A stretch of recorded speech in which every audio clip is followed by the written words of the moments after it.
Hi everybody, I'm P.A. Patterson and my daughter Tyler will soon be joining me right here as always. We are so excited today and want to welcome you to our Fearless Faith podcast that we typically weekly do.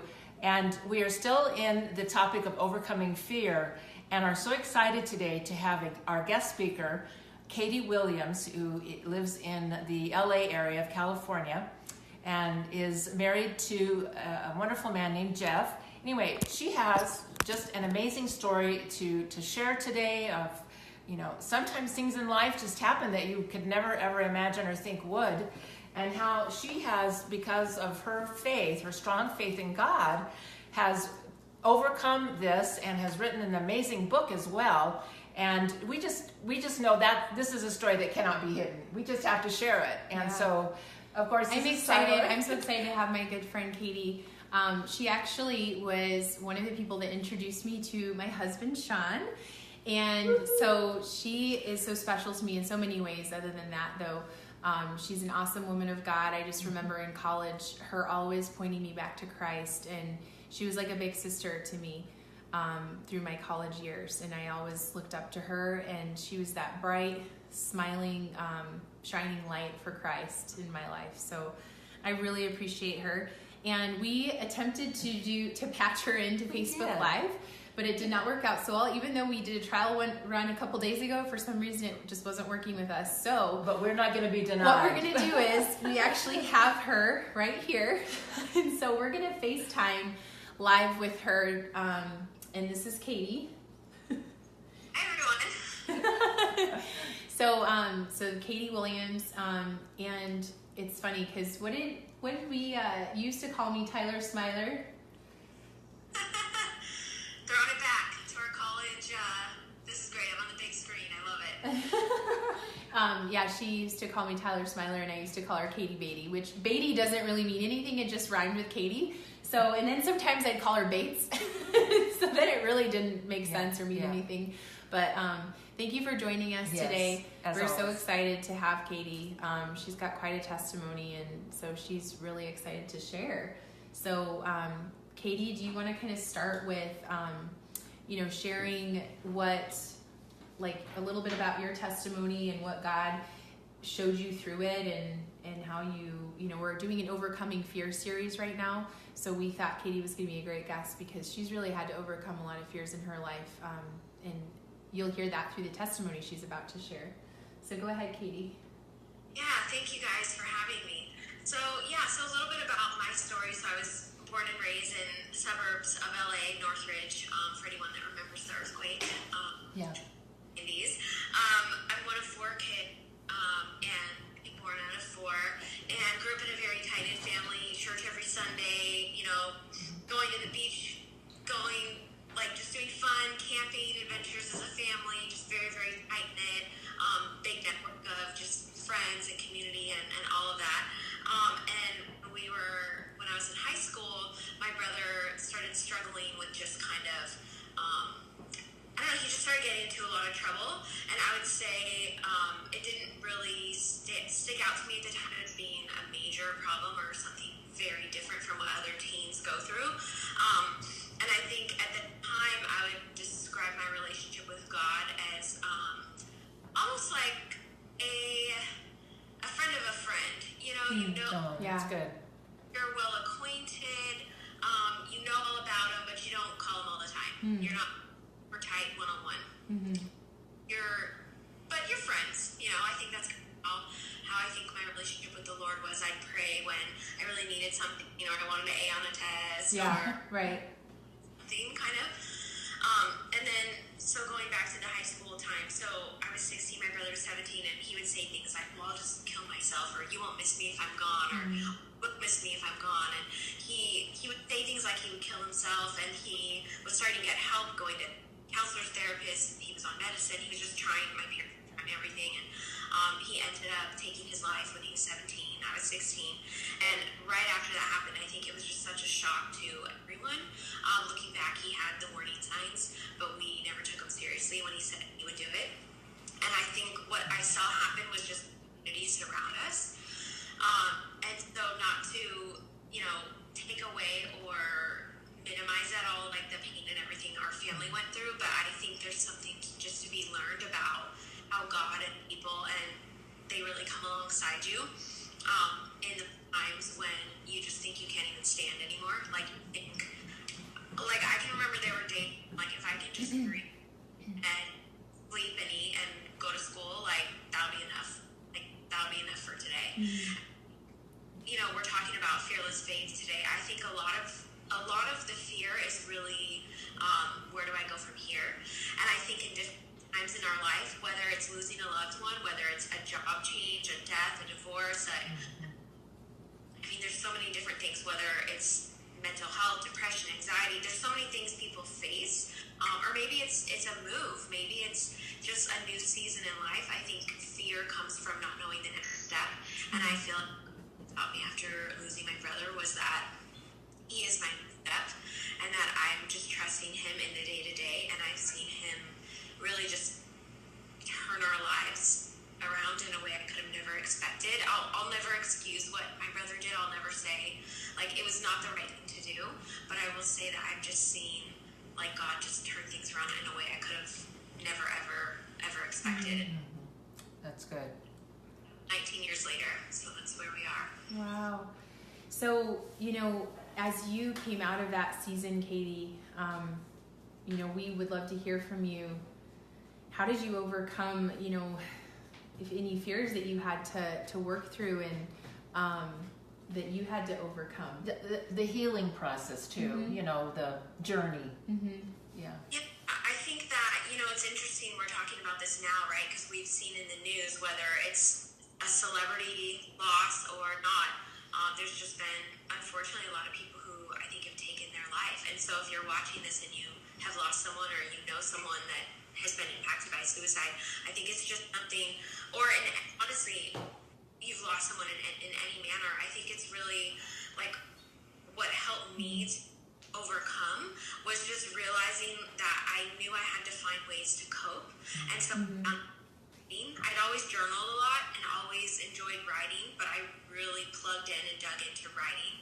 I did a lot of martial arts and karate growing up, and I continued to, but I think I went to the karate studio just as much, if not more, after he died, just to, like, not think about it, I guess, in times. Like, the writing was to help me think and process, and the karate was to help me not think.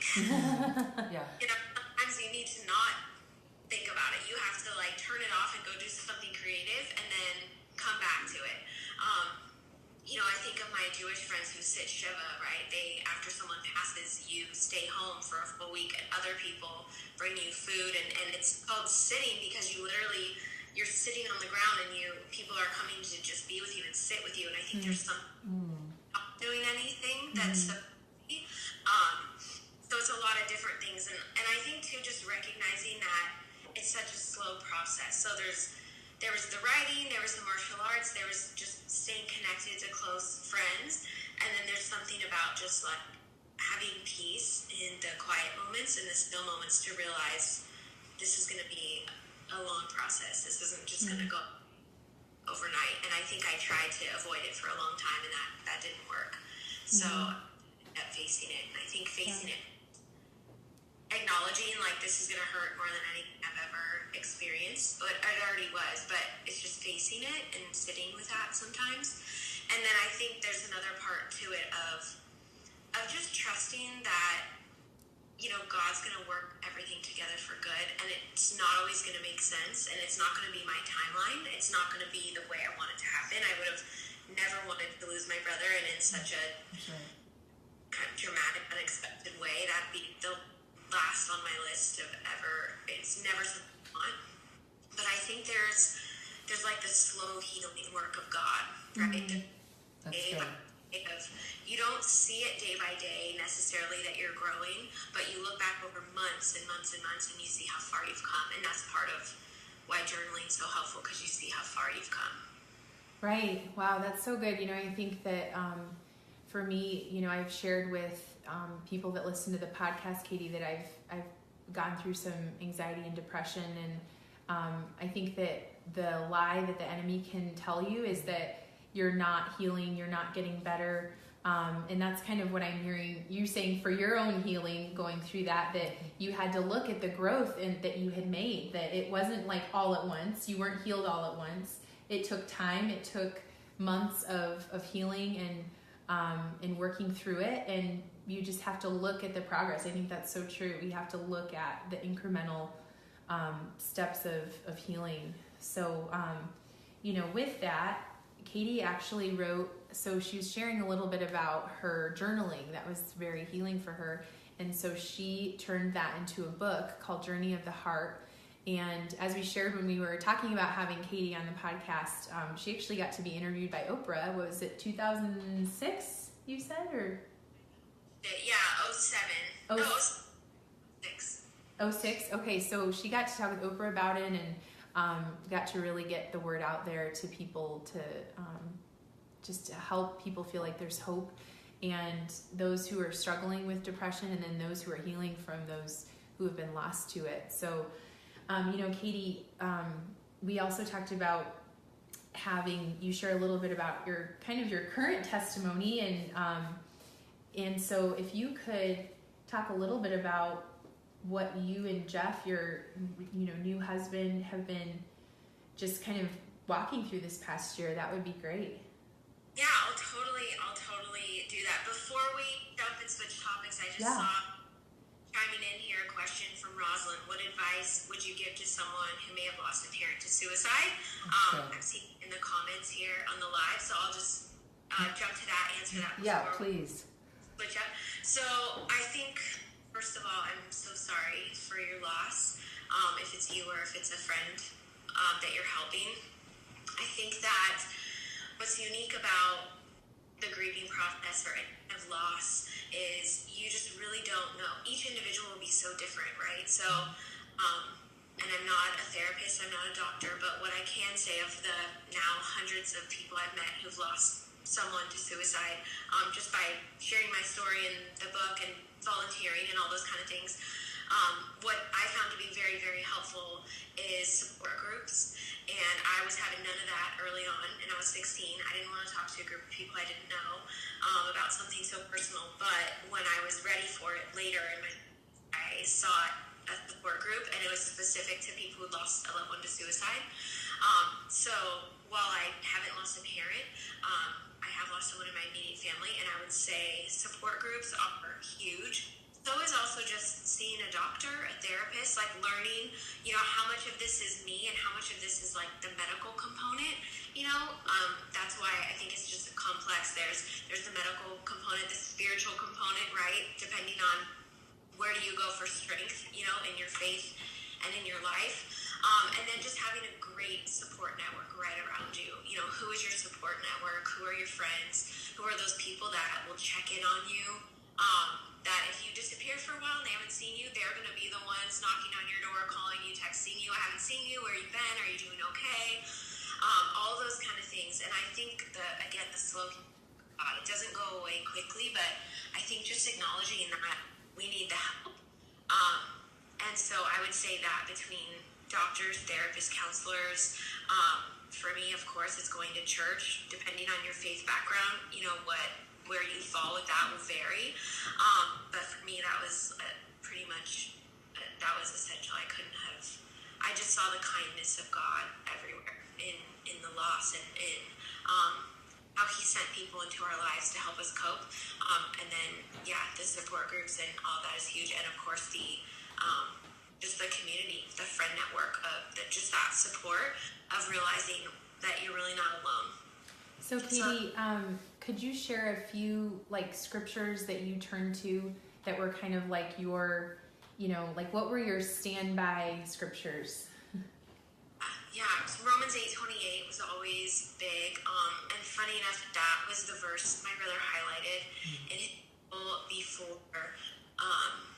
before he passed. So that was something that always stood out. So just to quote that, Romans 8:28 says, "We know that all things work together for good to those who love God, who are called according to his purpose." So that verse to me meant everything will work out in the end.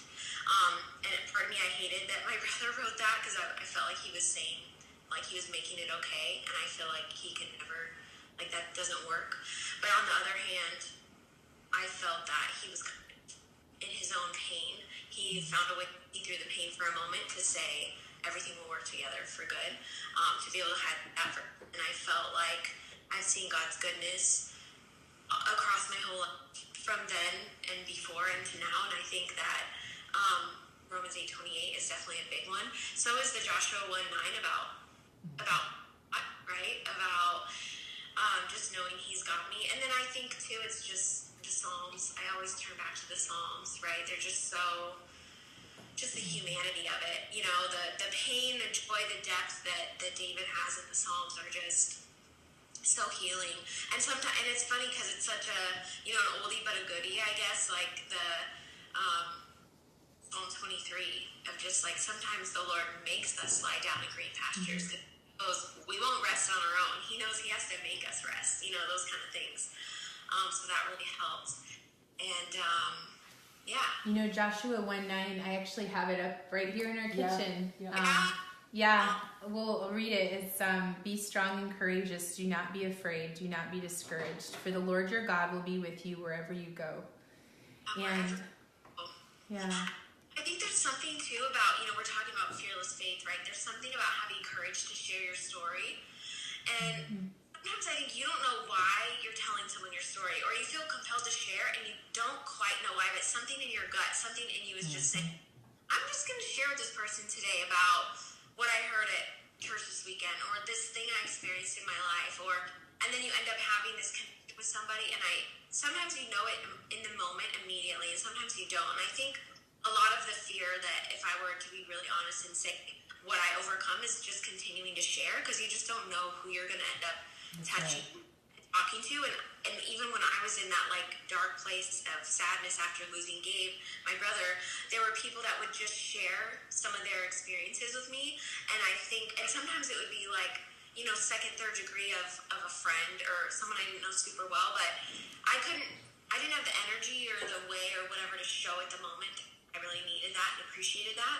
But them taking a chance to share their story with me, so I felt risky and so really special. I was actually honored, and I look back and I think they didn't know what to say to me. No one knows what to say when you lose a loved one, especially when they take their own life. And I thought, man, they took a risk, and that was really a blessing to me. So I think a lot of the overcoming fear in my life now is like, just share. You don't know. Just keep planting seeds, because you don't know who that'll sit with that maybe needed to hear that. Totally. Yeah, you know, I so agree. The word says we overcome by the blood of the Lamb. So what Jesus did for us, and in the word of our testimony. So, you know, we can overcome by, I believe we overcome so much through our own testimony of what God's done in our lives, but it's also the testimony of what we hear that God's done in other people's lives. And that gives us, like you said, fearless faith. Right. And what you guys are doing every time you do this. You know, I was listening to your podcast when I was driving home the other day, and I thought, this is so great. It's so, you know, I got something from that. And it's like, you know, you just don't know how many people are going to hear it and spread it and continue to share it. And they might hear one little thing, but it helps go to the next step. And that's right. Totally. Yeah. Thank you for sharing all of that, Katie. That's awesome. Thank you for continuing to share your story. And, you know, God is not done with you. He's not done with your testimony. And I appreciate you continuing to share. So yeah, do you want to share a little bit about like your current, and then we can kind of wrap up after that? Absolutely. So I'll talk a little bit about my husband and his kind of our journey together. So Jeff and I met about 6-7 years ago through a mutual friend. He was this guy from North Carolina that was just really fun guy. We got to know each other. We dated for about a month, and then he moved home to North Carolina. And I thought, I'll never see him again, right? He was just in LA for a couple years, and anyway, we had met at the very end of his time in LA, and I thought probably this will probably just be something that was just for one summer, and that's it. So he moved back home, and we didn't talk for 5 years. 5 years went by, and he called me out of the blue and said, I'm in LA, let's hang out. And I said, oh, are you visiting? Are you in town visiting? He said, oh no, I moved back. I said, oh, when'd you get to town? He said, today. I was like, oh, okay. How nice. Yeah. So anyway, he was I just love him. Dude, he was just very poignant, like, I want to spend time with you, no gameplay. Anyway, we started dating, and then about the 4-month mark, he came to me and said, I have something to tell you. And he said, cancer in the past. He said, I think you may have known because of Facebook, but maybe not. He said, but basically the cancer came back and it's growing and they want to put me on chemo. And, we just started dating. He was, in my mind, just a great guy, a friend, but now I felt very invested and I really cared about him by that point. And I could tell this would be something really special if we continue. And there was no question in my mind that I was going to stick around. And so we went through the chemo together and did all of that. Anyway, after about a year of dating, we were married, and throughout all this, the cancer continued to grow, and to the point where they needed to operate. And so MD Anderson Cancer Center in Houston, his mom, who is a retired nurse, had learned that they do this surgery where they can remove basically the entire right pelvis is what he needed to remove his entire right pelvis because that's where the cancer was. And then surgery recovery, and not put any metal, not replace it with the hip, but just, well, you can read a lot more about the details, but essentially there's no metal. It's tissue and reconstruction to make your, essentially your scar tissue acts like a joint around the femur. So major surgery, I learning did to not walk. know that.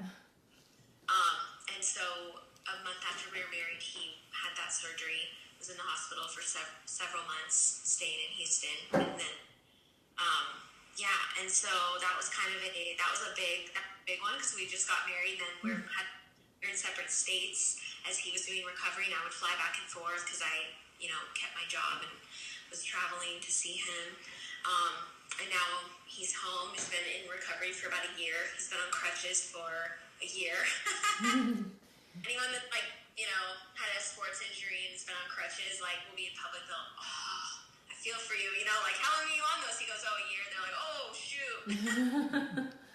Yeah. But totally separate journey, I think, of trusting God with us as a team, as our marriage, and then also just realizing that the physical healing, God's going to heal him. He's going to walk again. He's going to one day not need crutches or a cane. Or I told him I'm going to get him a walker or put tennis balls on the front.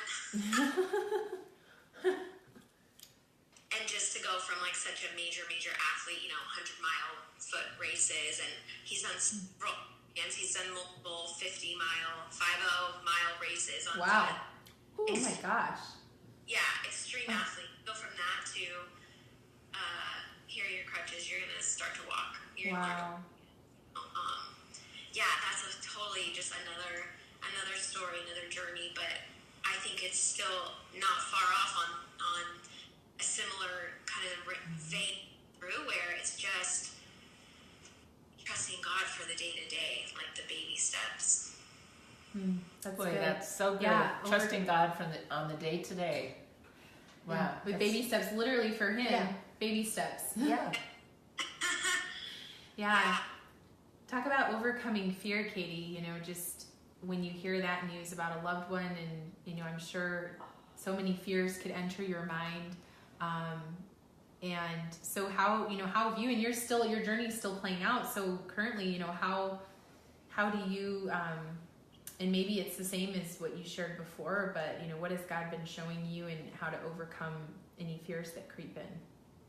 Yeah, it's a lot. It's a lot of unknowns. You don't know when, because so much of it is tied to physical healing, which feels so out of your control. And they tell it could be 2 to 3 years before it's fully healed.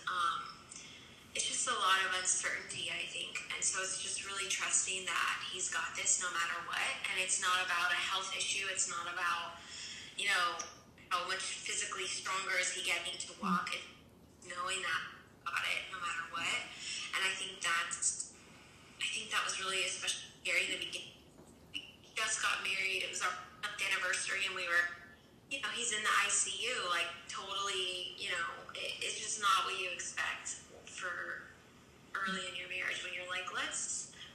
wishes do we want, you know? Yeah, right. Yeah. It's the opposite of what you anticipate. So I think there's no real like perfect answer. I think it's just really learning to lean on him in the day-to-day, in the moments. Like, I don't know if you've read Purpose Driven Life by Rick Warren. It was, you know, a bestseller for a long time. And one of the things he talked about in there, if I recall correctly, there's a chapter called Breath Prayers. And it's that in that moment you just say like, I need you, God. And that's your prayer. And I think for me, I think, oh, that's not enough.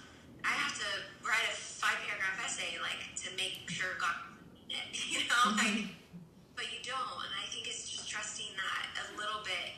It's just a little bit of connection, you know, a little bit of just reaching the hand out, and he'll be right there to hold you, to be there. And I think to make that tangible is, again, leaning on like my friend network, verses. I have them pinned up like all over the room, the bathroom, the car, like everywhere. And just really praying like the verses that would come to me that I felt, you know, I needed that day or in that season. You know, and just like also letting people like love on you and trust you and, you know, hold you and pray for you like you were with me, Tyler, texting me, checking in on me, praying with me. I think those are the little moments that help you get through it. You know, that's like the Gatorade on. The Gatorade in the marathon, that's good.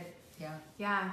It's a team effort, you know, going through life. We're not meant to do life alone. And I think that that's so key, you know, what you're saying, scriptures. So to kind of summarize, you know, scriptures, writing your thoughts out, your feelings out, talking to friends and family, you know, which requires transparency, right? We have to be transparent about what we're going through to be able to allow others in to help us. And then just trusting God and listening and talking to him constantly. That's so good. Yeah, absolutely. Thank you for something. I know I gave you guys a lot of different... It's good. No, it's good. it's I always all like good. to, whenever we talk, we always kind of try to give a big, you know, a takeaway. Like, what are the main things that we can, the people that are listening can take away from your testimony and your story. And we really appreciate you taking the time to share with us. Is there anything else you'd like to share in closing? Baby steps. Like the movie What About Bob? Yeah. Just, holding on to God for all those baby steps. That's good. Yeah.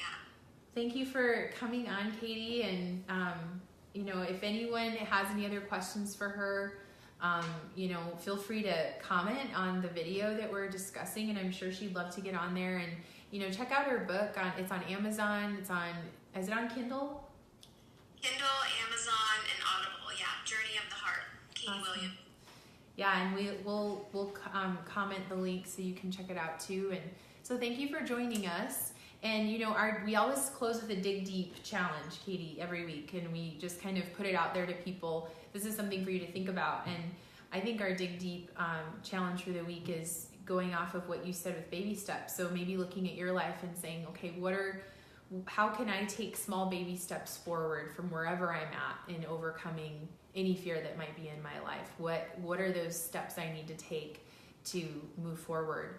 So thank you for joining us today. Can I add just one Yeah, part of I'm the gonna let you dig, hold dig Katie. deep? I'm going to hold you, Katie. I love you. I'm holding you.